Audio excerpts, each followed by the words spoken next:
The founder focused model is basically saying, like, what if we became such a place, an institution that explicitly recognized entrepreneurship as a career path, as an objective that people have, and we help them achieve that career path. And we first start by inviting them to Wisconsin. Hey everyone, and welcome back to the Startup Wisconsin podcast, a show where you can learn about Wisconsin's growing tech scene through stories of startups, founders, investors, and the talented people making it all happen. My guest today is Jon Eckhardt, the Pyle Bascom Professor in Business Leadership at the Wisconsin School of Business and Special Advisor to the Chancellor at UW-Madison for entrepreneurship. He's leading an effort to make the university more founder forward. Jon's path to this work started right out of high school when he served 3 years in the Army. That experience stuck with him. You can take a group of individuals from different backgrounds, put them through training and development, and watch them achieve things that many thought were not possible. He carried that mindset into academia, co-founding Generator, serving as a founder and investor himself, and eventually asking the question, what would Google do if they were running this university and wanted to produce more entrepreneurs? Finding that answer required data. His team surveyed the entire student body and found entrepreneurship happening everywhere, not just in the business school. History, political science, women's studies, engineering, medicine. There were thousands of students with product or service ideas that the university didn't even know about. Did you know that tech transfer as a concept was literally invented at Wisconsin? But the founder forward model goes beyond spinning out lab research. It treats entrepreneurship as a career path the institution should actively cultivate, the same way it does for law or medicine. We also talk about why capital constraints have collapsed in recent years due to technology and how the university plans to connect student founders with communities across the state. All right, folks, let's get into it. So you've been teaching entrepreneurship at UW for a while. What made you want to step into this new role and being a part of this new initiative and actually trying to change how UW-Madison and the entire institutional ecosystem that it's involved in supports founders? What does that look like? Well, I think I would say that, to get to this moment and my willingness and actually excitement to jump into this role really is kind of based on several formative experiences. So one is that right out of high school, I served in the Army for 3 years on active duty. And there's many very amazing things about that experience. But what I observed was an institution that had a process to take a group of individuals really from a variety of backgrounds, and you actually have a bunch of individuals that can really achieve amazing things on behalf of our nation. And that always stuck with me through the rest of my career, that it's really possible to start with a group of individuals and want to work together and achieve an objective. And you can really train them to do something that many thought wouldn't be possible. Another, experience was my own time as an academic, studying entrepreneurship and learning how you can use the tools of science and statistics to not only just describe things that are already there, but to also create new inventions and new processes to really improve different outcomes that you might be pursuing. And really the use of statistics, like the first time you start to dive through a giant pile of data and try and see what's there, what opportunities might be there. When it works, it's almost a magical moment as to the outcomes that you can drive and the positive impact that you can have. And for sure, like institutions like Google have really put that to good force as far as building great businesses. And now it's no novel idea that you can apply data science to business and really have outsized outcomes. Another is sort of my time at Generator, co-founding a fantastic institution where really, very similar to my experiences in the Army, you're starting with a program that's designed to help entrepreneurs achieve the best that they possibly can in the shortest period of time as possible, by really providing them with a very high energy environment, concentrated training and support, access to people that can help them in capital. And I really got to go around the state of Wisconsin in the Midwest and start with a bunch of entrepreneurs, cohort after cohort, that all they had at the time was just a slide deck in the early days, and watched and participated in and helped them build their businesses in the early stages, and watching it happen again and again and again, and realize this is not a random thing that just kind of happened or it happens now and then. This is a process that can be applied and developed just like my time in the Army. And then I've had my own entrepreneurial experiences as a founder, as an investor, as serving on company boards. Some companies went sideways, some companies did well, some didn't do so well. And really have always ran my professorship with staying one leg in the applied and practice space to try and pull those two legs together.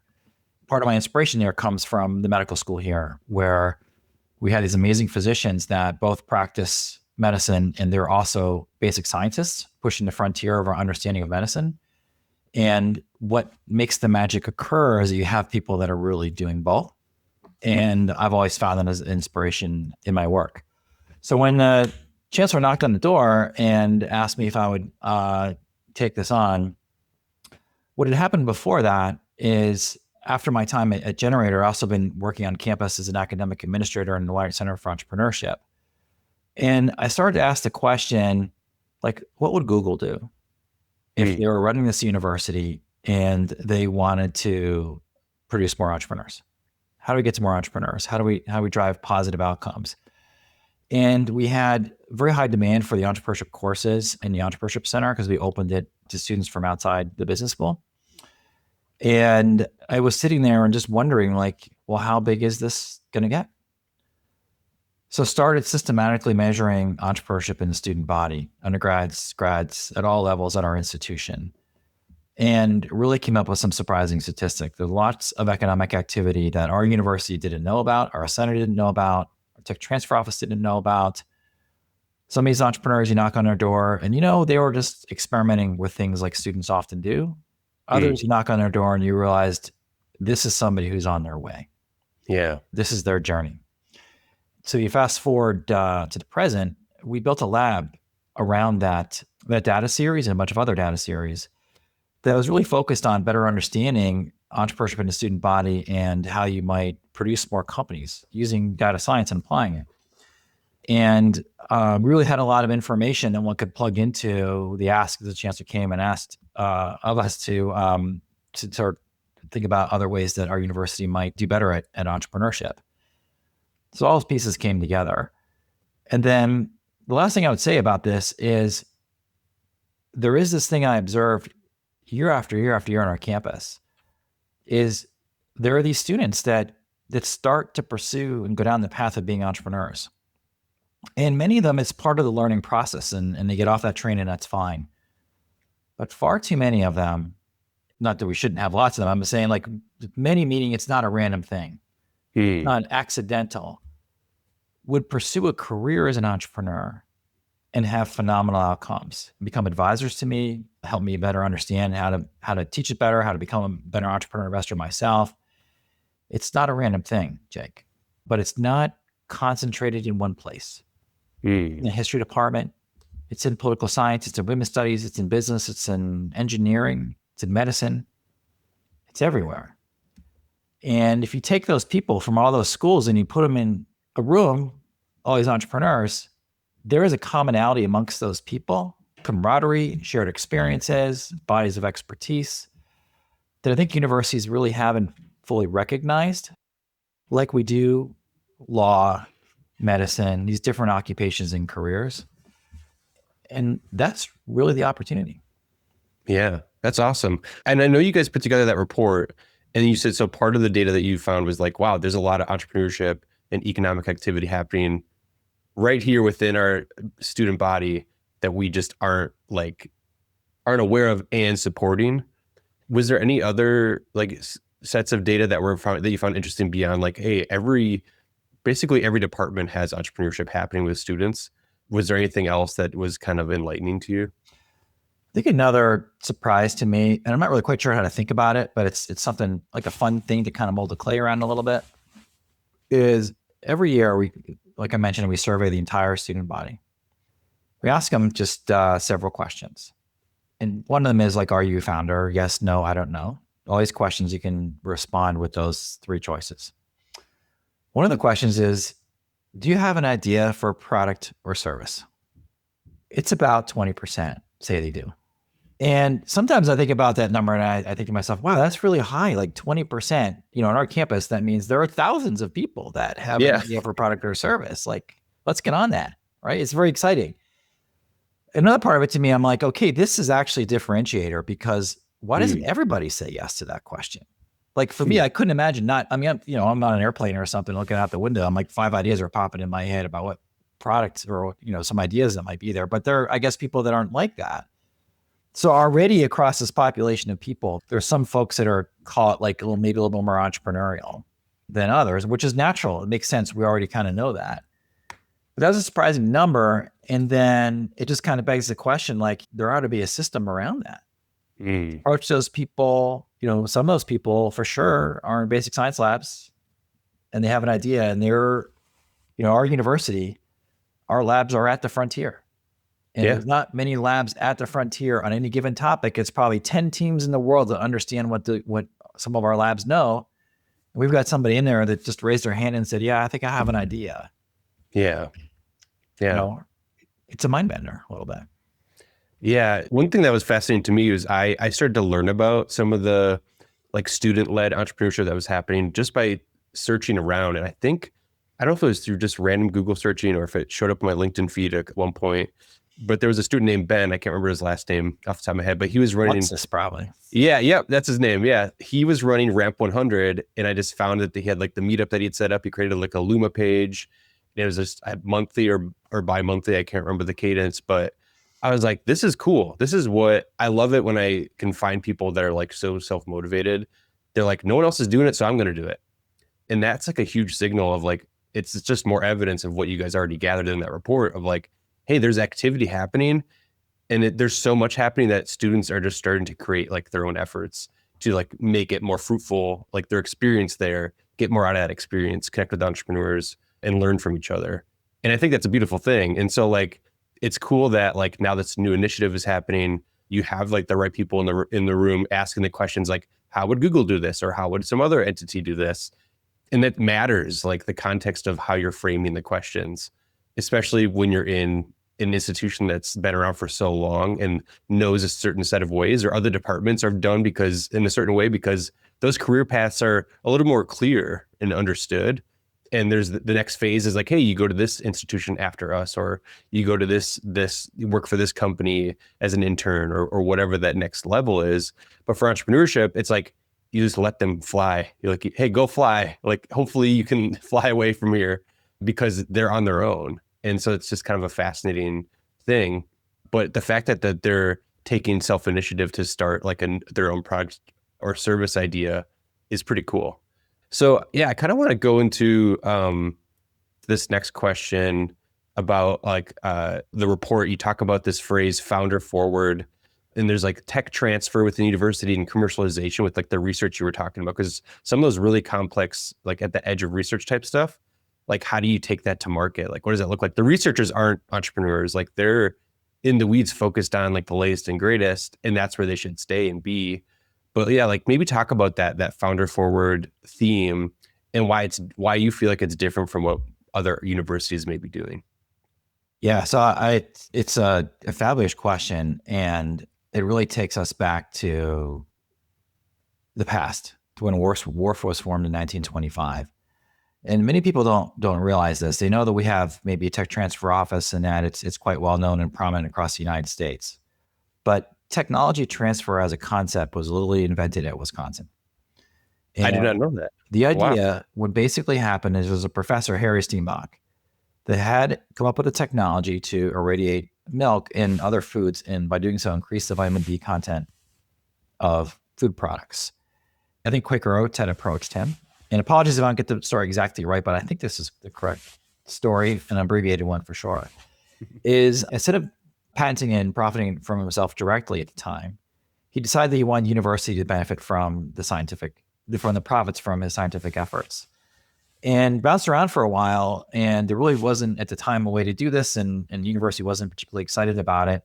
And in the end, formed Wisconsin Alumni Research Foundation with some enterprising alumni and I think one or two deans and some other leaders in the state, and gave his patent to that institution and the profits from it. And then that basically became, over time, the tech transfer organization for the University of Wisconsin-Madison. And the mindset behind this, the basic idea, which is still very true today, is that on our campus and others across the world, and now tech transfer is a thing, it's an industry, there's like tech transfer conference and everything else. The basic idea is that in these labs and across these universities, there's amazing science being done at the frontier. And in most cases, what's driving what's discovered is scientific curiosity alone. There's something we don't know. We want to figure this out. And then sometimes what happens is they discover something that's economically valuable. And you disclose this idea as a professor and inventor to your tech transfer office, in our case, the Wisconsin Alumni Research Foundation.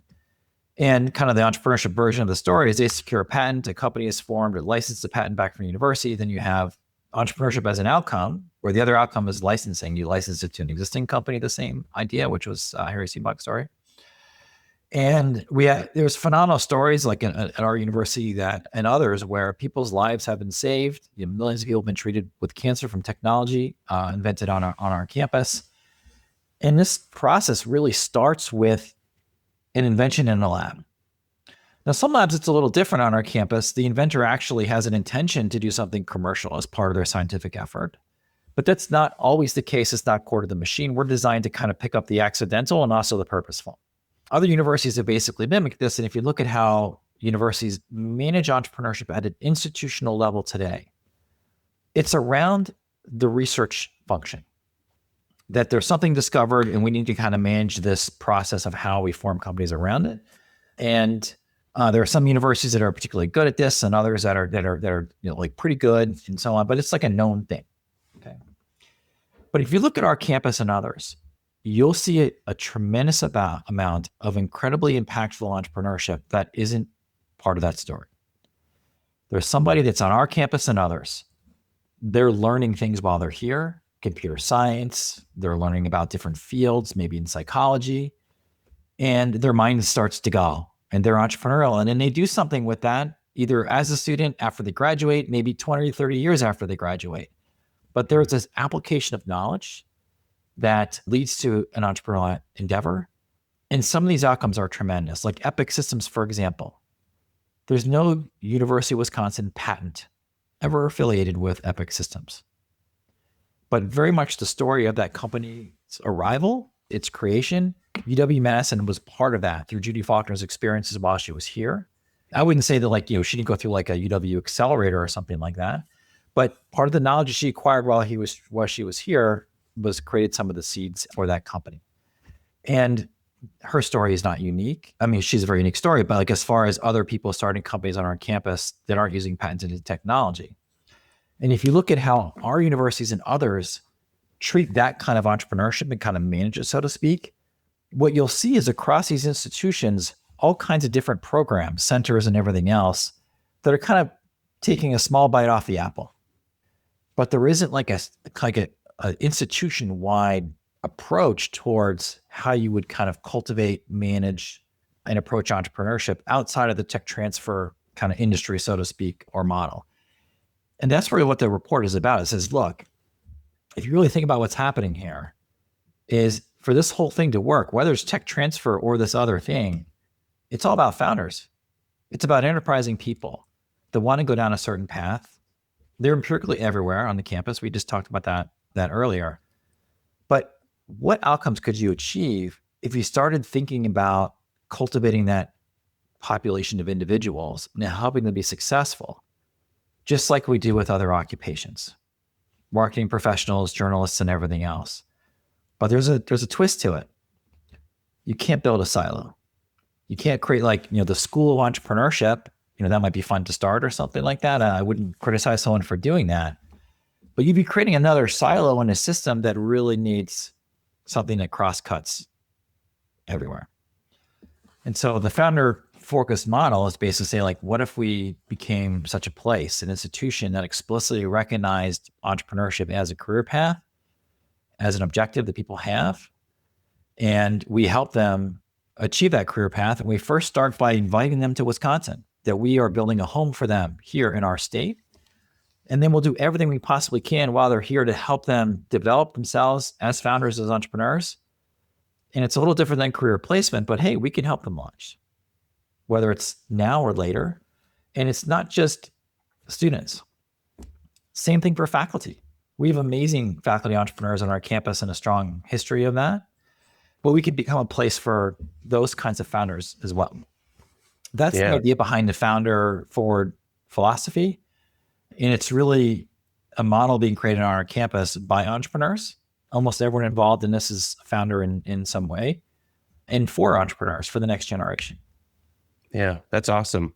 The report kind of also digs into like, they don't really sugarcoat it. They go right into like gatekeeping, risk management, things like that as part of the past culture of the UW system. And I'm sure that's, real at a lot of other institutions across the country. So what does that look like, from a people perspective? Like if I'm in a different department on campus, I'm not in like the business or school of business, but like, how would I, as a student, like be exposed to the idea that I have an idea, I now know that I can start talking to someone else on campus about this and get support or get access to some kind of accelerator or get access to resources and et cetera, and feel like this is a place where I can build my future through entrepreneurship, even though I came for this one thing, this is also of interest to me. What does that look like? Well, you could almost, I think sometimes when people think about a university, they kind of think like, this is just like a big company. This is like, maybe this is a way to like think about how to manage this kind of thing. And, rightfully so, companies are designed where there's almost like a queen or a king at the top. And everyone has to work for somebody in this society. Like if you're that king or queen, well, there's a board of directors on top of me, and then the shareholders are voting for the board of directors. There's a whole cycle, right? Yeah. But the idea is that you have a very focused organization around a particular purpose. And if it's right, it grows dramatically. And if it's wrong, the whole thing falls apart. And that's the idea of capitalism and like kind of the Schumpeterian renewal that we have in the private sector. University is a little bit different. It's more like a city than it is like a company. And it's designed to have that gale of destruction occurring all the time, at the lowest, kind of like we're at the frontier where the innovation is happening. So in that kind of model, like your question, how do we like reach those people and everything else? It's sort of more like the tools that you would use if you were engaged in trying to like get a message across Madison, Wisconsin, or Green Bay, or like the state of Wisconsin. You're using like tools of like marketing and things like that. So that's one part of it. But we are like to some extent more like a corporation in the sense that we do have institutional relationships with our students and faculty and so on. And you can imagine like embedding in different processes that people engage with when they're registered for classes or so on or something. There might be some efforts made to make, some of these pathways more available to them. And that's the thinking that the path that we're going down is like, what adjustments would you make to core systems in an institution to help people who want to pursue and go down the path of entrepreneurship in a way that's very compatible with the core ideas of an academic institution, which is about exploration, scientific discovery. No one's really forced to go down a path. You want them to kind of choose their own path in their journey. That's sort of how we're thinking about it now. Yeah. It makes me think about just even education before college. I feel like I myself was never really exposed to entrepreneurship. My parents weren't. I guess my mom technically is kind of an entrepreneur. She did like in-home daycare type stuff, to pay for groceries and all that kind of stuff as we were kids. But like, my dad still works at a paper mill. My uncle was a mechanic, opened up his own shop.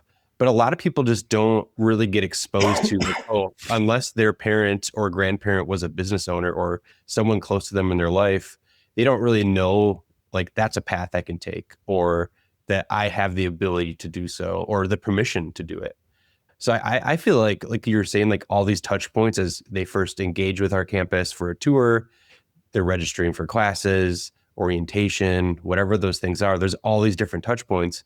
And it really makes me think about the state in general, of like, how do we do that from age, 8 and up? Like really like where people, you can start teaching kids and teenagers like this mindset of like, hey, if you have an idea, here's how you should be thinking through that. And like, it's actually something you could bring to life somehow. But also like at the same time, like it's good to daydream, but it's also like, how do you have at those different age groups, how do you really talk about them, about the realistic nature of entrepreneurship, like the failure rates and the idea that it's really hard. It's not actually like as simple, but other career paths aren't easy either. So it's just kind of an interesting thing. But the one thing I am thinking about is objectively, like as far as like numbers or key results, or like indications that this initiative is working. What are the numbers or the activities that you're looking for over the next few years where you're saying, hey, the things we're doing are working. Here's what's happening and how it's turning out. So I'll come back to that in just a moment, kind of the numbers and activities, and remind me if I forget about it. But you did bring up something very fundamental, which is sort of like how do we kind of help people normalize or think about entrepreneurship when they're making choices about their careers? And it's certainly not for everyone. But at the same time, there is a lack of awareness in people's lives that this is something actually that people do. And, I remember one time we were talking to our kids in our household, and it emerged from the conversation that what my kids thought I did for a living was online shopping because they don't know what a professor is. And so they saw me on the computer a lot, and they're like, oh, like, when we order stuff online, like that's what the computer is for. That's when they were involved in the computer. And so that basically was online shopping. That's how distant they were from this occupation. And entrepreneurship is probably even harder to understand than someone at least has part of their job teaching, because we all engage with teachers, pretty early on in our lives. And so it is fundamental to help people kind of understand and get exposure to role models in entrepreneurship and realize this is something that people are doing. Maybe some of the parents in the classroom that I'm in as a kid, maybe they might be founders. One of the things that is most exciting to me is when I invite some alumni back for an event. And like I mentioned earlier, we get 10 or 20 of them in a room and we have a conversation with them. And it's a thing, it's an occupation. And how do we help other people see that this is something that's achievable for them and possible? There really is sort of importance of narratives in communication, and kind of integrating it more into the norms of our approach. At UW, there is a orientation for all first-year students they go through called SOAR. And we added a module in SOAR that basically exposes students in that environment to, short video about including entrepreneurship as part of their career path while they're at Madison. And we've been tracking the effectiveness, and that does, affect some of the outcome measures that we're after in our goals to have more companies formed at UW. So as far as getting your question about the numbers and the stats and what does success really look like?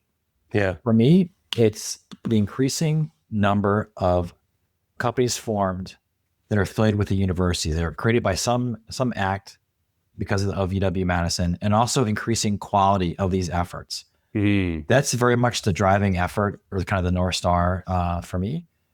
And if you start with a population of 50,000 incredibly talented students, and add on to that, thousands of faculty and staff, and in addition to that, the potential there is outsized and tremendous. And most universities don't really have an explicit goal or an approach to say, there should be like a certain number next year. Maybe we'll hit it, maybe we won't. And 5 years later, that number should be higher than whatever number we thought it should be earlier. And let's go for it. And I think that's the number to hit. There's also creating a more broader awareness of these tools for people that might pursue entrepreneurship later on in their lives. And the typical profile of a founder in the United States is about a 40-year-old individual. That's when they're starting. But kind of helping to create a culture and an understanding of how that system works while they're students here and faculty. So when they reach that point and then they're ready is also very much part of that. So more broadly access to entrepreneurship education opportunities. The Startup Wisconsin podcast is presented by Valency Fund. You've built a company with real revenue, you've got a growth plan, but traditional bank loans and venture capital don't fit your business stage or model. Sound familiar? That's exactly the gap Valency Fund was built to fill. We provide flexible growth capital designed specifically for Wisconsin companies in tech, advanced manufacturing, and agribusiness that are ready to scale. What makes us different? We're not looking for exits. We offer funding structures like revenue-based financing and redeemable equity, so you can grow with capital that fits your business model. And beyond the money, our team brings decades of experience in startups, including operations, financing, and more. We're a true partner, not just a check. If your business has a solid revenue base, a clear growth plan, and Wisconsin roots, Valency Fund wants to hear from you. Head over to valencyfund.com to learn more and start our conversation today. Valency Fund, innovative capital for lasting growth. Yeah. Are there strategies around like your alumni network and like as far as like if a student has a really solid idea and they just need like the distribution or the connections that to kind of find that those first customers, is that something that you guys are leveraging, or is it kind of like not quite that to that phase yet? Is that, I'm just kind of curious if there's thoughts around that. Yeah. What I would say was when we wrote that report, we came across, and when we wrote it, of course, we live here, so we know some of this is happening already, like just like little bright stars of excellence.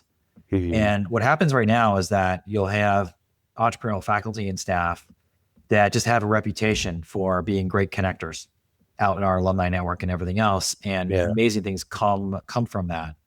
And we point to that. And to your point, we say this really ought to be systematized at a much broader level and in a more kind of serious level. And we know it's worth the effort because look at the outcomes we can point to today that have come from that. And that's very much where we're headed. So this effort is regular coordination with the UW-Madison Foundation Alumni Association to kind of go down that path together. But amongst our alumni and friends of the university, there is just tremendous expertise.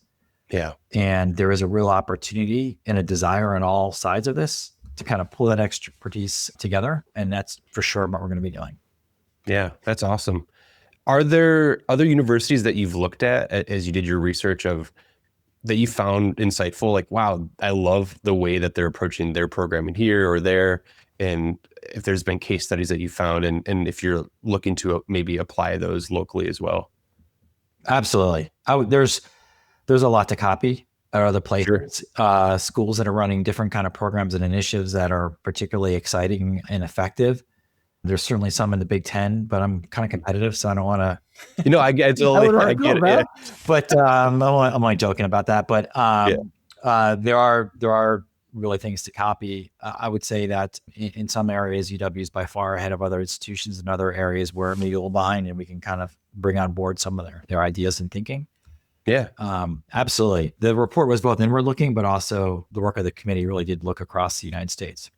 Yeah. Because, even for me, as I look at other states and other cities, I was in Michigan in December and trying to figure, like, I asked around at this event, I was like, how do you guys find out about what's going on across the state? Like some of you are from Ann Arbor, some of you from Grand Rapids, Traverse City, wherever. And they were like, yeah, well, there's this one newsletter, but this is only for the east side of the state. And then there's this other one that's only for Detroit. And so you kind of have to, and it made me realize like, wow, maybe what I'm doing with Startup Wisconsin or what we're doing is a little more unique than I realized. And I'm kind of beginning more of that feedback. Like there's not a lot of states that have like a good sense of what's all going on. And I'm not perfect. And there's a lot I'm probably still missing, but we're doing our best to get better visibility and awareness around what's happening. And I think in regards to the things you're doing, that's, again, it's a process. Like, okay, wow, like we're realizing that people don't know about this, or like this database of people is actually something we can leverage. Let's figure out what that looks like without abusing it, right? It's like, hey, there has to be intention to the way you approach it. But I think that's incredible. Yeah, and then as you think about going beyond Madison, like, the UW system is larger than just Madison. Are there thoughts on shared learnings there to across different campuses across the state? Or is it, hey, right now we're just focused on the Madison efforts?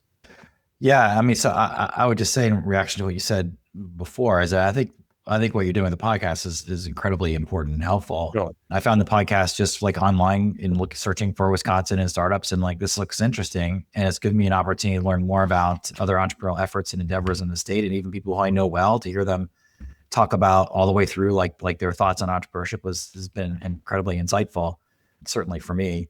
I think when you think about kind of the statewide impact, this is very much core to what UW-Madison is supposed to be.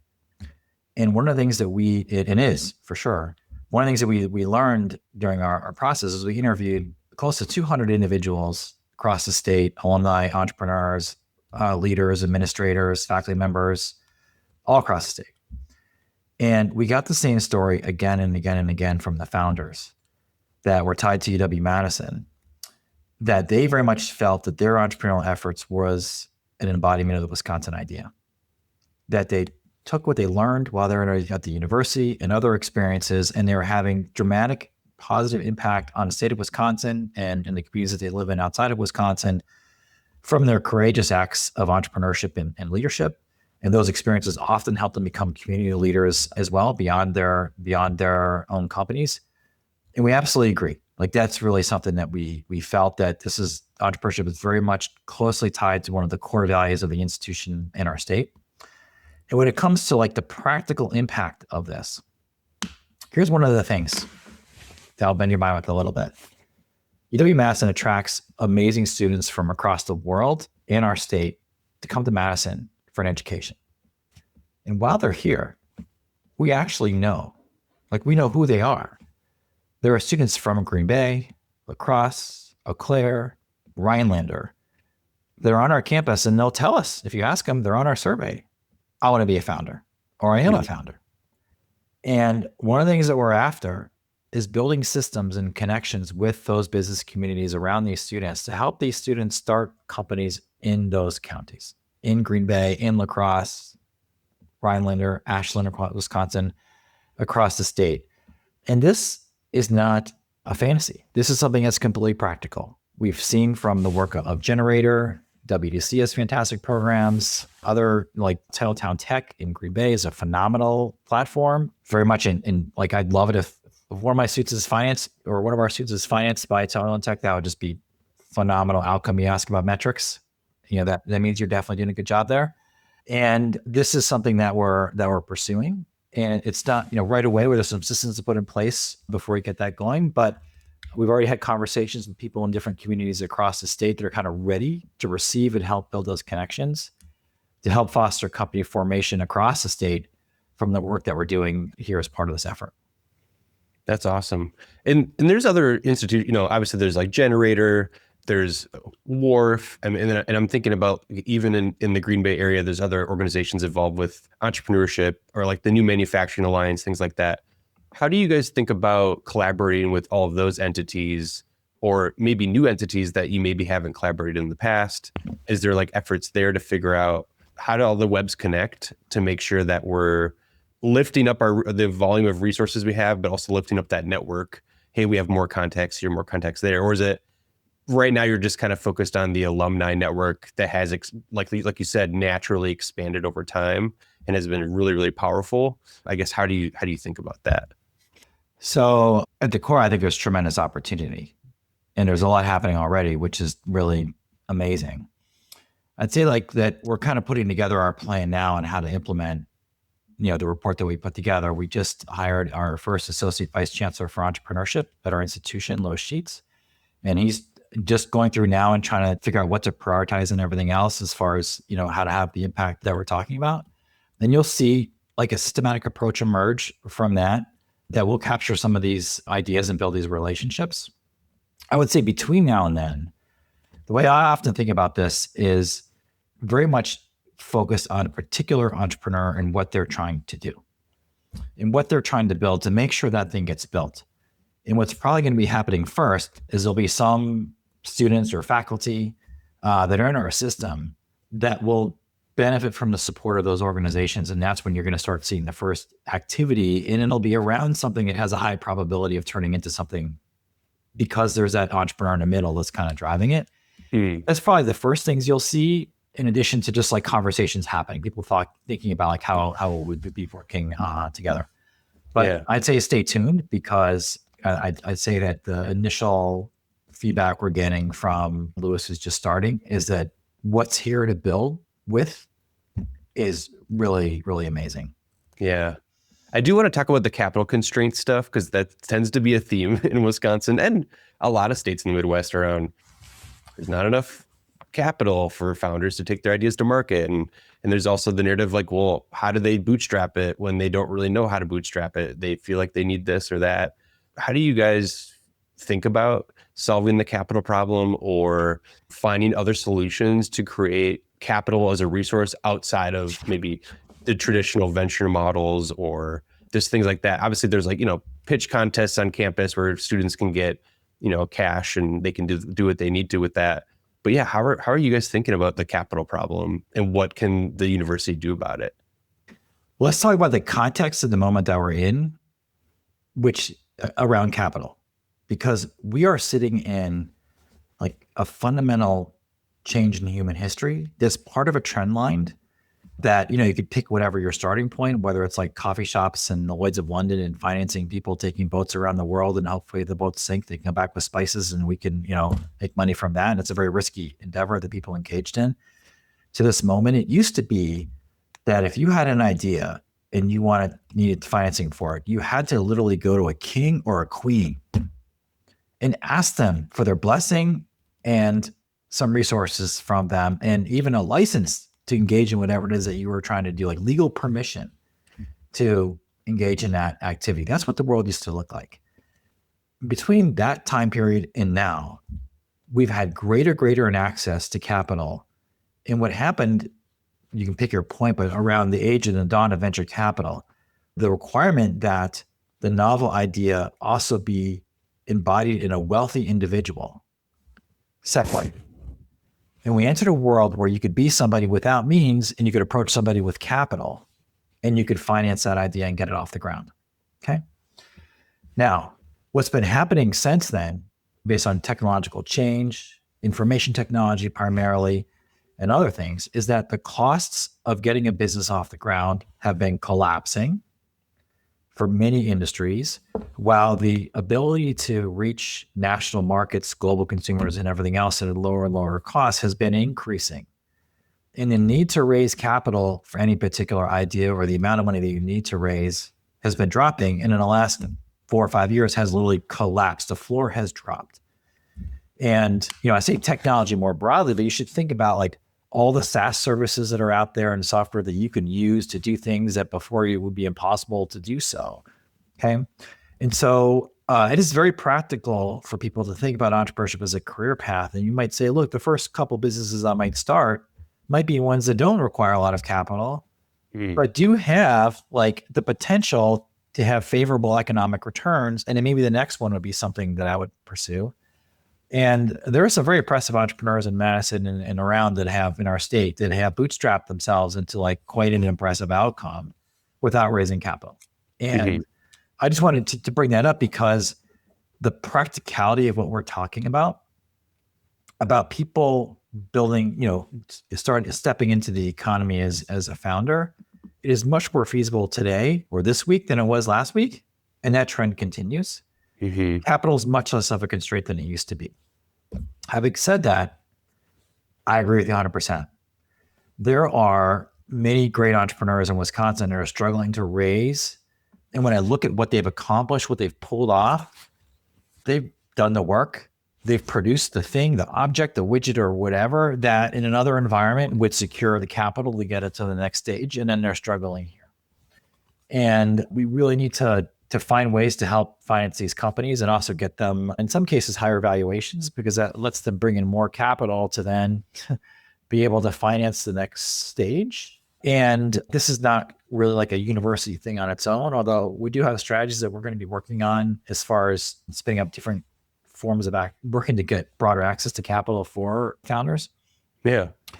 But at a core, I'm not disagreeing with it all. I'm 100% agreeing with you. And there are companies I know quite well that are kind of in that very spot at this moment. Yeah. The theory of the report, though, is kind of more like this, is that if we increase the quality and the quantity of companies coming off of our campus, we're going to create a situation where if you're an investor in the United States and you're not in Madison, you're missing out. And if we're doing that, then we're going to be bringing investors into the state that then will look at other top opportunities as well. And so the idea is to kind of use this amazing institution that we have, activate itself at another level than it is today. It's already a high level for entrepreneurship, have increased volume of activity. And if you're an investor, you'd want to be here. That's what we're after. And of course, that would spill over to the rest of the state as well. That's one way this work can help, in addition to explicitly like raising funds for venture funds of different forms and everything else. Yeah. Yeah. And something I do always think about too with the challenge of getting the funding you need to or that you think you need to get to the next phase of your business to do whatever it is you're looking to achieve, is that the friction of not getting the funding is almost intentional so that you keep working on hey, maybe the business model needs to be adjusted still. That's why the numbers just don't work yet. You think you know what you're doing, but you're not quite there. And so that friction from not being able to get the capital you're looking for is actually a good thing. And it's just slowly chipping away at this, this thing that you're trying to build and carve away basically. And it's it helps you kind of just refine your pitch, refine your model, refine the thing that you're actually offering over time. And a lot of things too, for so many entrepreneurs, the timing of a business going to market can be so relevant for certain technologies where it's hey, at the time when that thing was created, it was incredible, but the market wasn't ready for it or whatever that looks like. There were certain pieces that had to be in place before that could be true. So while hey, I wish there was more capital all the time. Yeah, that'd be great. But at the same time, there's whether it's the universe or whatever, it's no, this isn't right now. This isn't it. And you need to really think through that, reflect on that as a founder and ask why, kind of thing. So you raise an important point, which is if you're bootstrapping or you don't have a lot of money available, it's harder to lie to yourself. You have to make it work.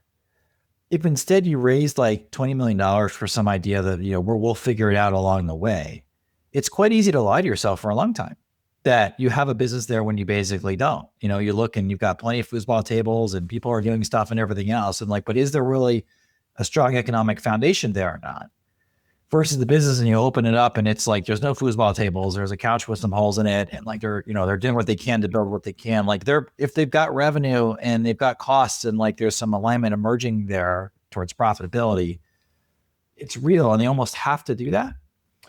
And I'm very much a fan of when possible, it's not always possible, but to really starve a business when it's searching for product market fit, suffer. And until you find it. And when you find it, if you can, again, not all businesses are able to do that based on the technological requirements and the fundamental costs. But if you go out to raise and you have that, you can show those economics, you'll have a much easier time of it than if you don't have that. Yeah. Yeah. I'm actually curious for you on a personal level. There is a bigger why behind, the Wisconsin idea and how the university serves the state, the bigger picture there. So for you, what does success look like, in this role? Obviously you have a lot of expertise that you can share and you could be a mentor. Obviously those numbers can shift, but for you, what would that look and feel like for this thing to be successful? And why does that matter to you? I mean, there's a couple of different ways to think about it, but one is in grad school that I really came to admire the machine we have in our economy, kind of our free market system, where at the core is a concept called Pareto optimal exchange. And what this is that when there is a Pareto optimal exchange, the idea is that at least one person gains from the exchange and nobody is worse off. It's often described as both parties gain from the exchange, but in the extreme, sense of definition is at least one person is better off and nobody's worse off. And if you think about what entrepreneurship is fundamentally about, it's about human progress, societal change, improvement in standard of living, improvement in lifespans, without forcing people to do something. Instead, it's all driven by Pareto optimal exchange. I come up with an idea and I try and convince you to give me cash for it. In return, I give you something you're happier to have than the cash that you just had, whether it be a milkshake, a life-saving drug, or whatever. And when an entrepreneur does that with something new, you look at it, you're oh, shiny object, but I didn't even have that choice before. And now I can have this thing, that medicine, that computer I use and love, or that microphone. Now I have this thing, I'm better off than I was before. And we know you're better off because nobody forced you to do it. That's, if you think about improving the human condition without conflict and strife at the core, that's what that's about. That's what entrepreneurship is about. It's also about people overcoming challenges and the fulfillment they get from that and serving others and having employees and this kind of community aspect of it for sure. I got caught with that notion as a PhD student, kind of trying to fully understand how that works and also looking at the world around me and just seeing that like so many of the things that I enjoy on a daily basis come from the efforts of an entrepreneur. Almost every single thing on my body, whether it's like my shirt, my pants, my glasses, like they're all coming from companies that like made this stuff for me. Yeah. That's often, somewhere along the way, maybe there was some academic research that came up with some polymer or some like thing as part of it that kind of made that possible. But in the end, like you need the act of the entrepreneur. And for some reason, I got caught by that bug. You can't really explain the importance of that. And it's really driven almost every aspect of what I'm doing, whether it's when I'm in the field myself, working on as an entrepreneur or, helping to start generator or something like that, or in the classroom. And for me in the end, like I cannot wait till like I'm somewhere up in northern Wisconsin and I stop and open a door and there's the founder of a company that came from this process. For me, that like, I cannot wait for that moment. I know it's going to happen. Like we're down that path. That's when it'll be. And also just like, you'll see all these stories and more and more quality and more companies.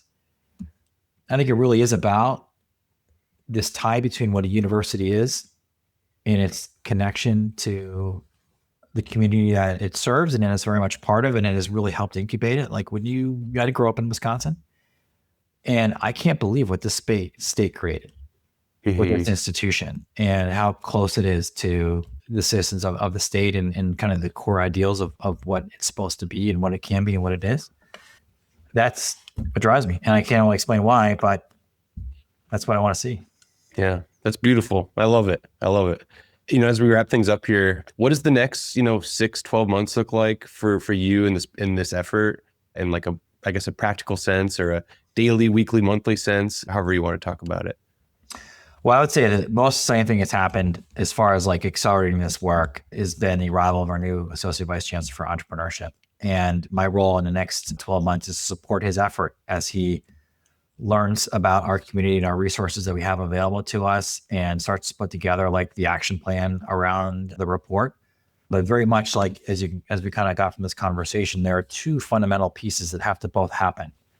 We have to have this data science effort continue to help us discover and invent and see things that we'd otherwise be blind to around how we can improve entrepreneurship across the state of Wisconsin, and as UW-Madison in this case as the driver of the focus of this work. And you need to have initiatives and programs and systems put in place so that we have more startups in the way that you would with like a business accelerator, not so much a scientific effort, but like we're going to look across the institution, find gaps, points of fall off, find opportunities to kind of increase the flow of entrepreneurs in the front end and then the experiences for them. And that's very much the area that Lewis is going to be focusing on as he helps expand the impact of entrepreneurship within UW. After 12 months, I'm not sure. Like I like to go. Yeah, I mean, totally makes sense. Yeah, retrospective. How'd the year go? Where do we want to go from here? Where do we continue? Where do we stop, et cetera? Yeah, That's right. And the other part of it is that this work has ebbed and flowed where when the working group was working quite actively, there was really broad engagement with many people outside the university. Then there was about a 9-12 month period where like we kind of had to think about what we were going to do with all this. The university had to. Mm-hmm. And then we weren't very then outward focused and engaged at that time as we were kind of letting ourselves come, stew on it and figure out like how are we going to go forward? How are we going to organize ourselves? That all happened. It sounds passive. It was a lot of work, but like that, we now know where we're going to go. And in the next phase is bringing the outside back in again. Because key to the work that we're doing is an awareness that entrepreneurship is a rapidly changing field. How you do it, how you practice it, who knows what they're doing, who doesn't know what they're doing, like who's got dry powder, who doesn't have dry powder. That is like by the month kind of thing. Okay. Yeah. And so you need people helping to shape what the university is doing that are in the flow 24/7. They have to be part of what we're creating. And so you'll see much more outward engagement. It's already happening now that we're in this next phase of the work. And the other part of it is that the work that we're doing has got to be of the people it's meant to serve within the university. That has been constant. So entrepreneurs within the university have been part of this work all along the way as we're working with deans and everything else. You'll see that as well, but you will see kind of much more community engagement outside the university like we were doing before. Awesome. Well, as we wrap things up, just want to thank you for your time and sharing all the information, sharing your personal thoughts and feelings around this whole effort. It was awesome too. And I'll definitely be sharing in the show notes a link to the report and other press releases around the efforts here. So people don't have to worry about trying to dig it up on their own. But yeah, I think it's incredible. It's great that you're trying to lead with this versus like just trying to, it's not a side thing anymore. Like this is like everything now. Like this needs to be like in the front of what we're doing. And I think that's awesome. So for folks that are curious, are they able to reach out to you if they have questions or if they're curious on how to get involved, whether they're a founder and would love to mentor with students or are just curious around the programming? What's the best way to get a hold of you? Like LinkedIn or go to the website? I'm just kind of curious. We can drop my email in the show notes. That's completely fine. You have that email address. If you also go to entrepreneurship.wisc.edu, you can download the report, and there's also I think a contact us box. We do read those, so feel free to send us any feedback that you have. And we are very much open to different ideas, criticism, reactions. Like we're trying to get to the right place. And the mind of the scientist is that you never really have all the right answers, and you're trying to figure out what the answer might be, and you're trying to get there as quickly as you possibly can. So both cheering us on and also pointing out things where we might be on the wrong path. We're certainly all ears. Yeah, it would be awesome to circle back like in a year and just kind of hear how things are going. So hopefully you'd be up for that. But yeah, absolutely. Awesome. Well, thank you so much. It's been an awesome conversation and best of luck with everything. All right. Thank you, Jake. Thanks for joining us on the Startup Wisconsin podcast. Want to support the show? Don't forget to subscribe and get updates. If you're feeling generous, you can share, rate, and review our podcast to help others find us. All right, folks. Until next time, let's keep moving Wisconsin forward.